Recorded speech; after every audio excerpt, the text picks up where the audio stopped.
I'm Nic Harcourt and Café Tacvba in the house at the SoCal Sound. So happy to see you guys. Same. It's been a long time since I've seen you in person, although I did see you performing at the Hollywood Bowl last year, I think, with the LA Philharmonic Orchestra. Yes. Beautiful. Ruben Kike, Joselo, and Memi. So you're on a tour with Caifanes.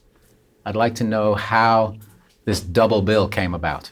This was not a surprise, but we thought about making something with another band. Usually in the States, we have festivals in cities, but not touring with other bands. We used to have those tours on the 2000s, the Watcha Tour, but never with just one band.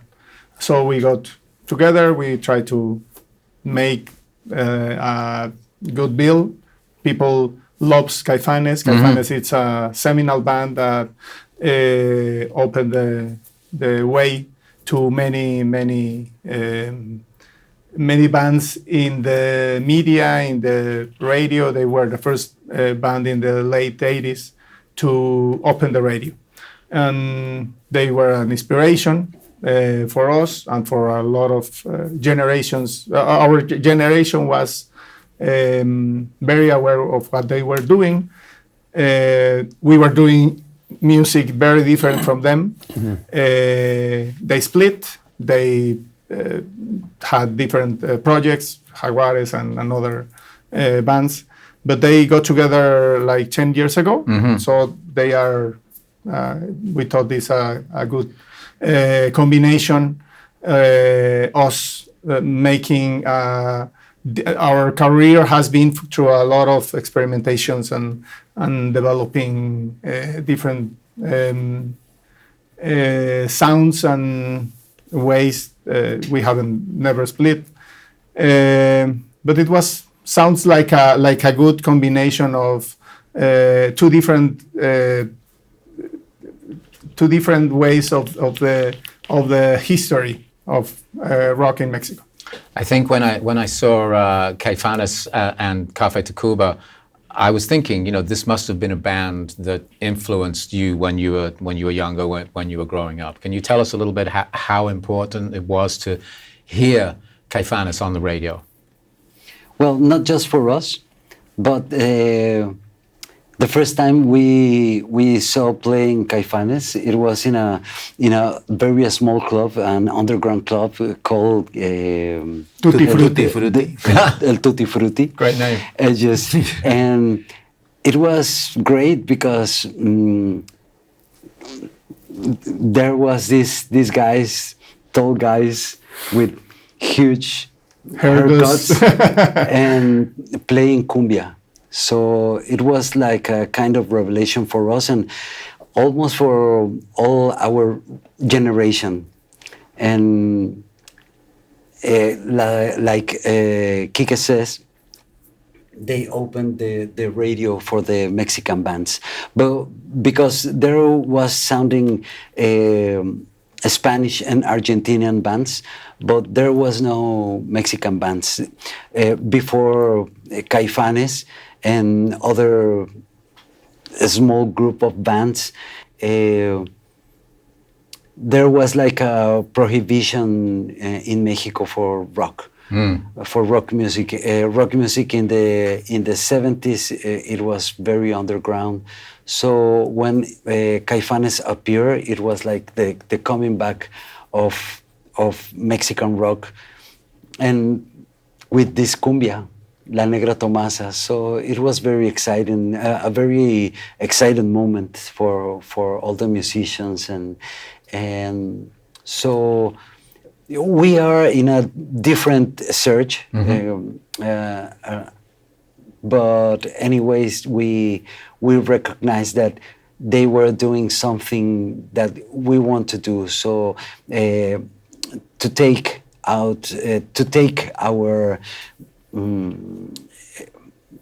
cultural heritage and use them for do rock music and contemporary music.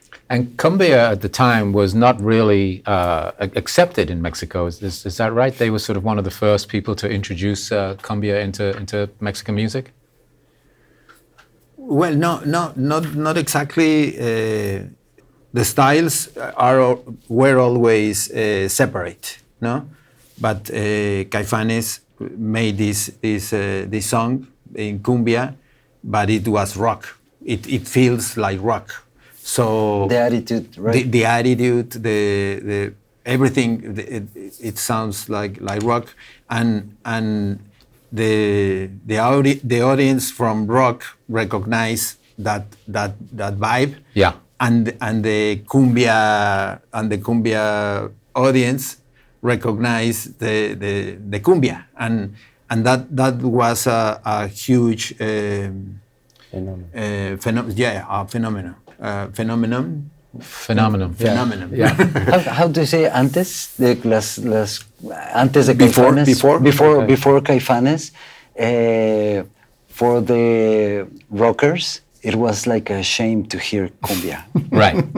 Exactly. So our generation stands to say no, it's okay to hear cumbia and it's okay to hear traditional music, and this is rock, really rock. Rock is not a form; it is a concept and an attitude. So that's what Caifanes show us at that time when they were playing La Negra Tomasa. Yeah, and they were the most successful with this, but there were a lot of bands trying to do this kind of mixes, like Maldita Vecindad, Botellita de Jerez, Ritmo Peligroso, with different kinds of, not just cumbia, but with merengue, with different Latin rhythms, exactly. But that's something that you guys are also very well known for, in taking all these different influences and putting them into your music. And I know it changes because the history of the band is what, 35 years now? And over the years, we hope that we evolve, right? We evolve as people, as musicians, and as artists. But you've always had a lot of different, it's like a big melting pot of music in Café Tacvba's music. But you haven't actually recorded for a while, right? There's a new single now, La Bass, which is fantastic. We're playing it. Thank you. And I think the first new music in 7 years. Yeah? 7 years, exactly. Yeah. So why the wait? It was because every album that we made, it has a lifespan. It goes out the music, then we go on tour. Yeah. And then we take a break to have lives. Exactly.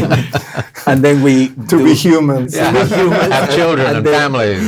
Yeah. And then we do another record. Right. But the pandemic comes to the world and changes everything. But we could do a second unplugged, an MTV unplugged in 2019, right? Right before the Yes. pandemic? Right before the pandemic. Yeah. Right. So the idea, it was to play this unplugged in 2020, 2021, and then make some new music after that. But it changed. The world changed. Of course. So, or not so much. Changes, but not. The world had to wait. Yeah. I know you work with Gustavo, again, your producer, and I think you told me there's some other songs that maybe we might see. Are you going to release them separately or as EPs? Because the world has changed in how people consume music now, right? It's hard to perhaps release an album when people are like, just give me one song. It's like it's just a different way people listen with the phone and Spotify. Do you still think that an album, a collection of songs on an album, is something that Café Tacvba will do? By now, we are open to see what happens. We have like 6 or 7 songs. They are almost ready, so we are going to be releasing them periodically, and then we'll see. We don't know if maybe with the time we saw like un hilo conductor, ¿cómo podrías decir?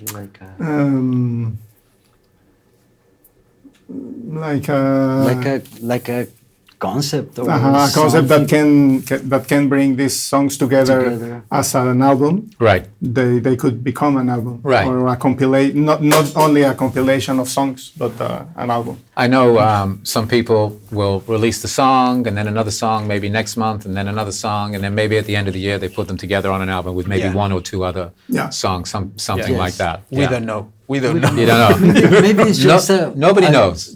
Maybe it's going to be just a compilation of songs. Right.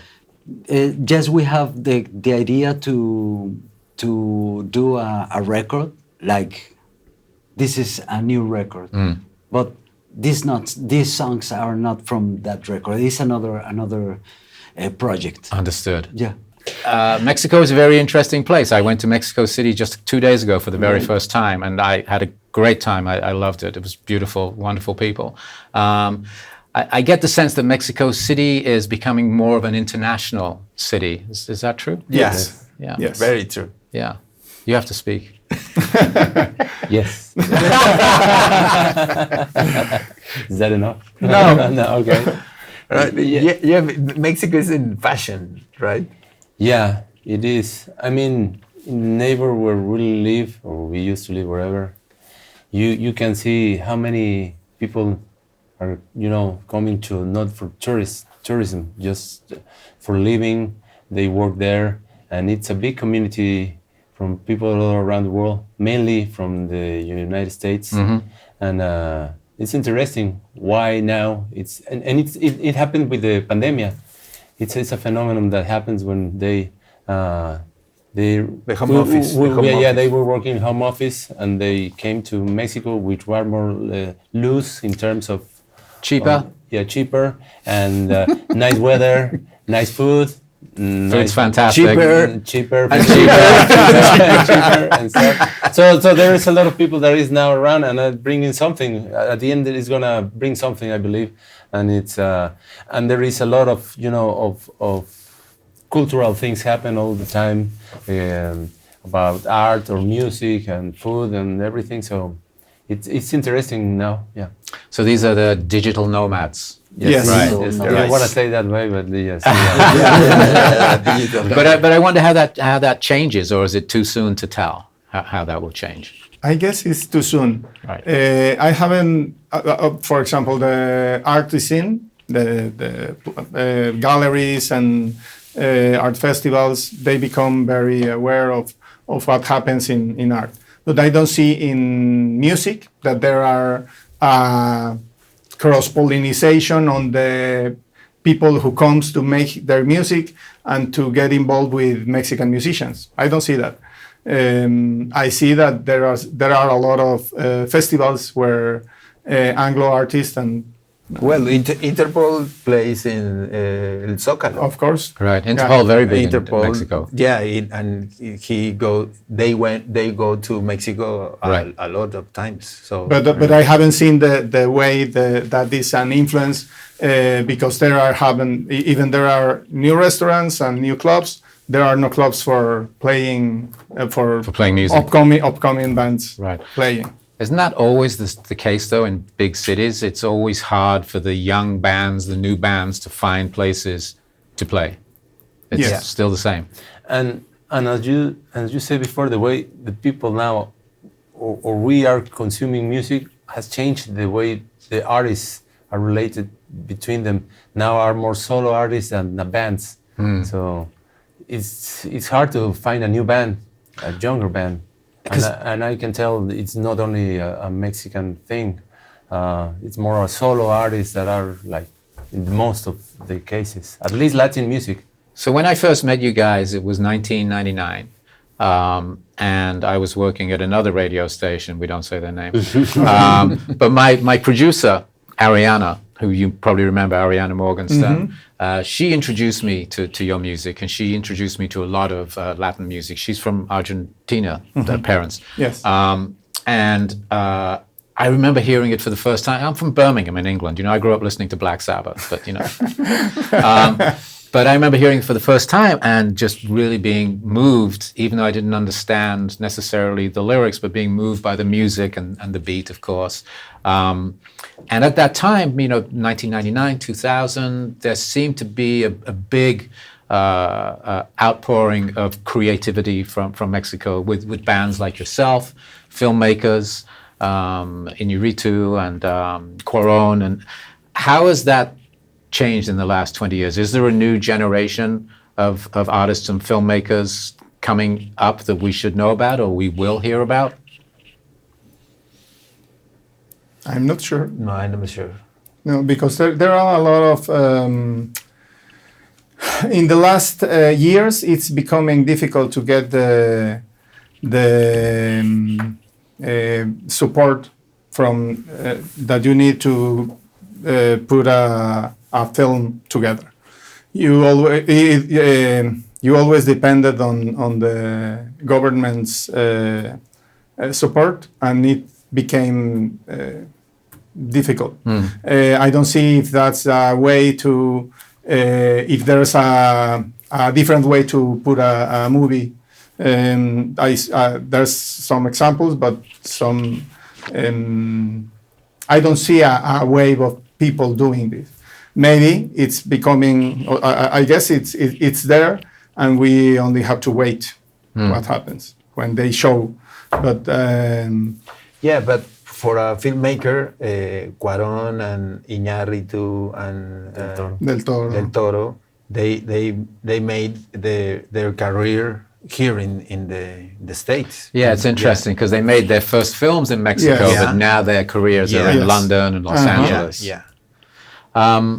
You know, when you first came in here today, I introduced you to Byron Gonzalez, who is a guy who I have sort of mentored a little bit here, and he has a show on every night now called Bilingual Sounds, where he mixes a lot of different music together, and he also programs the HD3 channel. It's a Latin alternative channel. You can hear it on the web.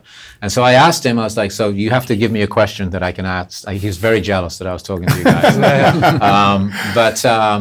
I asked him, so give me a question that I can ask the guys for you and promote his show, of course, as well. Okay. And so he asked me, there aren't that many bands out there today who have been together as long as you have, which is so true. And with the original lineup, of course. So what do you think has been the glue that has kept your band together? We always think that it is the music that join us, and still is. Like, for example, to do these new songs, bring us some good energy. Always like creativity and art, music helps to like medicine to heal anything. I think the pandemic, it was a strong hit for us individually and as a band. Everything changes. Like, it seems it felt at some point for me that rock music, it was like going down, because it came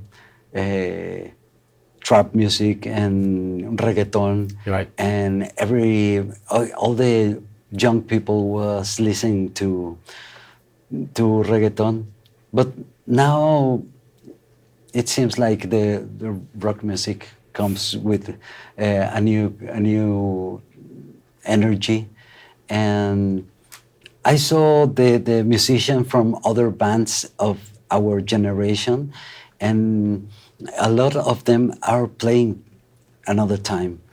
They came together with their bands, and there are festivals with all these 30 years, 35 years bands, Maybe not with the original members, but they are playing.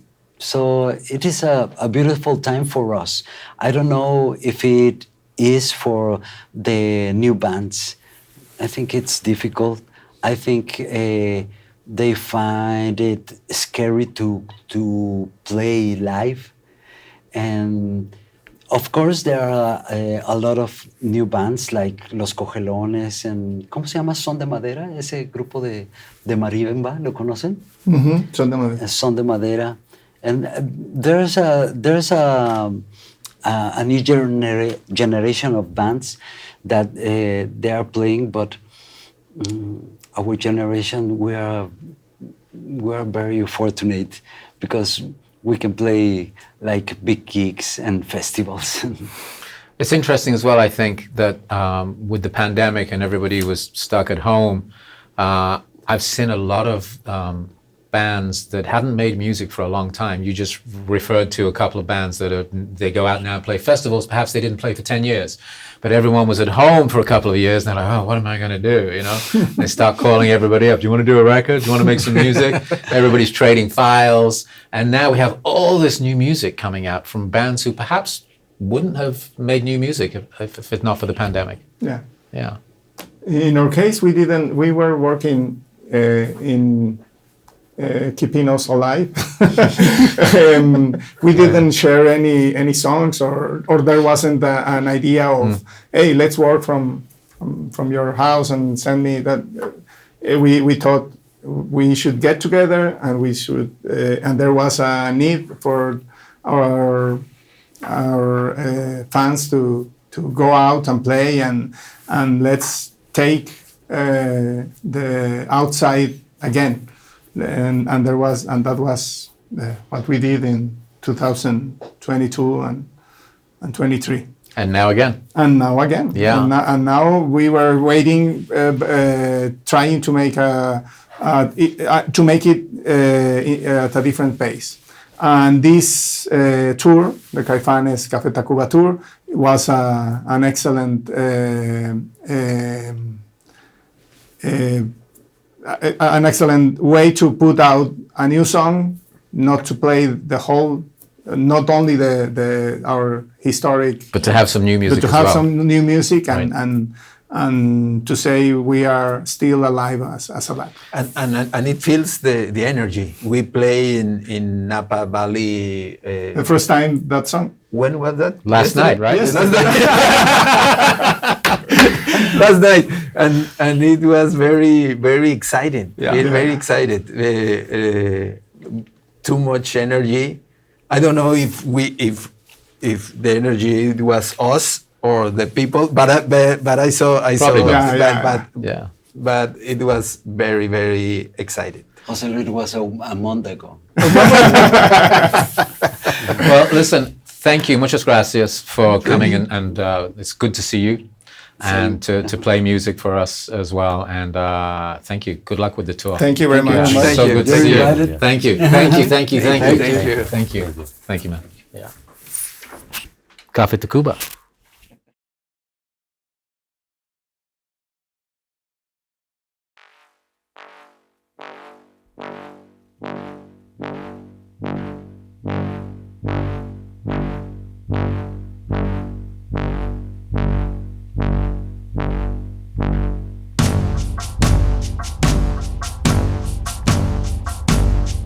Yo dije que no, ella dijo sí, yo dije que sí, ella dijo no, al final no importa, es algo que Dios ya decidió, la muerte dijo sí, yo digo que no, la vida dijo no. Yo digo que sí, al final qué importa si muerto en vida sobreviví. Es una cuestión de tiempo, tan breve este momento en que eres quien que soy. Mañana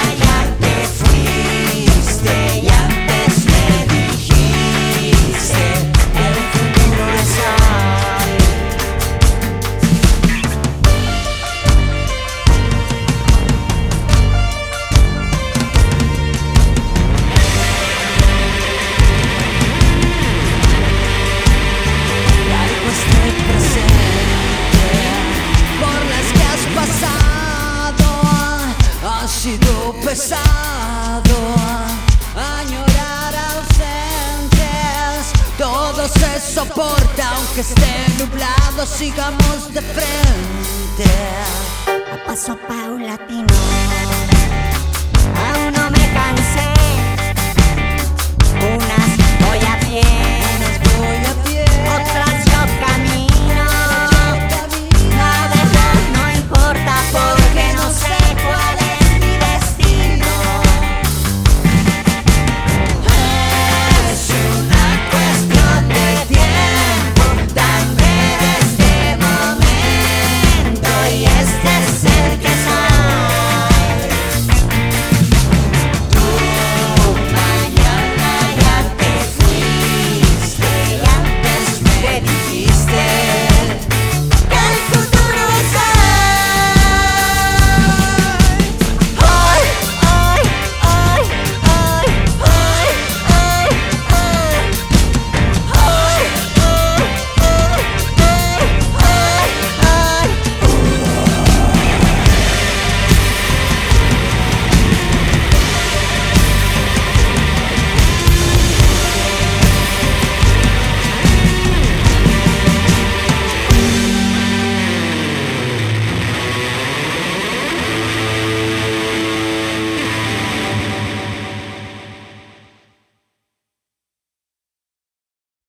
Un, dos, tres por ti. Un, dos, tres por